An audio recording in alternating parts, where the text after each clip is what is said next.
Oi, eu me chamo Emily Gomes, sou estudante de medicina do terceiro semestre e hoje vou falar um pouco com vocês sobre como eu consegui a minha vaga usando o meu próprio cronograma do Enem. Em primeiro lugar, eu vou explicar como eu tomei essa decisão de fazer meu próprio cronograma.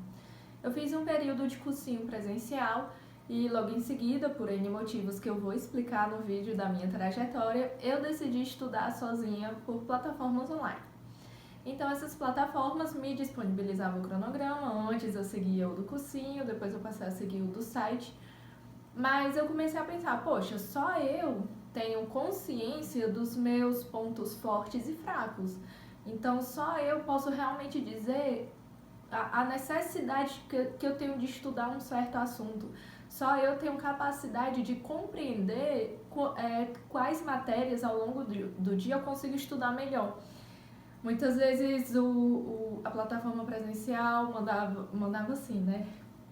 Ela tinha a proposta lá que eu estudasse 2, 3 aulas de história, sendo que eu não sou muito boa nessa matéria, não tenho muita afinidade, sim, eu sou mais do bode de exatas. E nisso eu não conseguia render o meu estudo da maneira certa. Então eu parei para pensar, poxa, eu me conheço melhor do que ninguém, então eu tenho plena capacidade de pegar, ver minhas afinidades, juntar com os meus pontos fracos e fazer um cronograma que seja realmente eficiente para mim. Então, a partir disso, eu decidi montar o meu próprio cronograma. E como que eu fiz isso?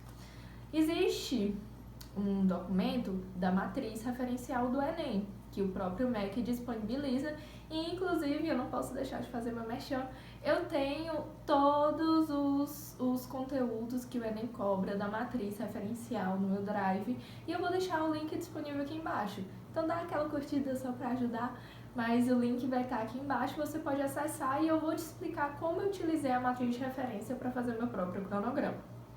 Eu tô com ela aqui aberta ao lado para facilitar. Ah, e não só tem a matriz de referência, o checklist da matriz de referência nesse link, mas também tem o checklist dos assuntos que mais são cobrados no Enem. E outras coisas de organização e tal. Grande parte das coisas que estão de vestibulando estão nesse link aí. Então, eu vou pegar aqui, por exemplo, eu sou cega. Não, vou pegar matemática mesmo.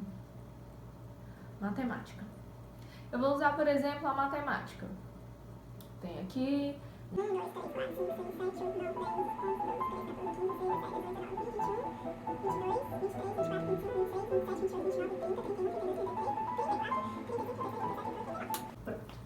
Eu tenho 39 assuntos de matemática, juntando todos para estudar para o Enem. E isso é o que vem na matriz referencial. O que eu fiz? Vamos supor que eu tenho 40 semanas para estudar todo o conteúdo, mais 2 semanas, 3 de revisão até o Enem, 43 semanas, não sei. Eu tô só supondo. Então, vamos supor que eu tenho 40 semanas para estudar todo o conteúdo, eu não botei incluso a semana de revisão, são só as semanas que eu tenho para estudar o conteúdo e mais 2, 3 semanas de revisão que vem depois.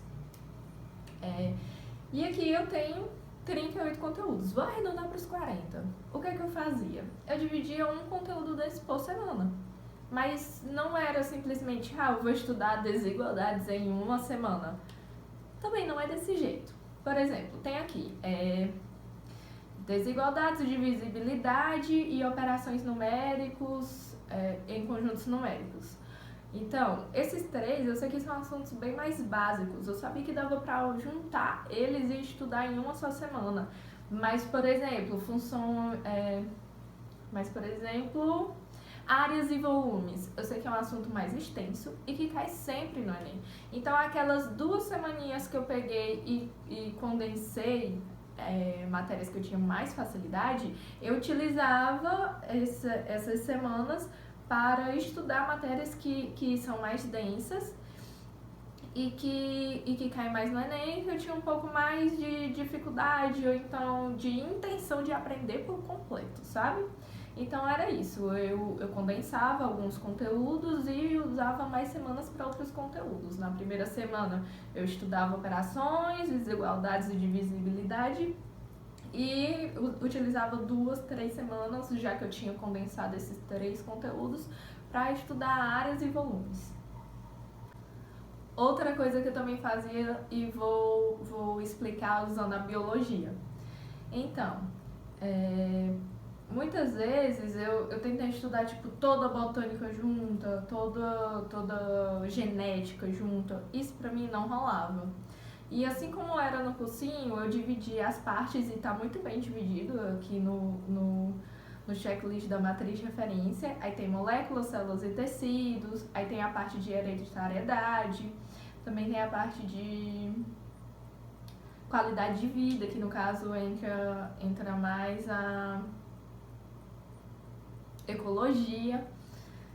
E nisso eu ia vendo uma partezinha toda semana, mas o ideal de se fazer, o ponto principal eu pego todos os assuntos, todos eles, divido na quantidade de semanas e vou notando aquilo que eu posso condensar e aquilo que eu vou precisar ter mais tempo.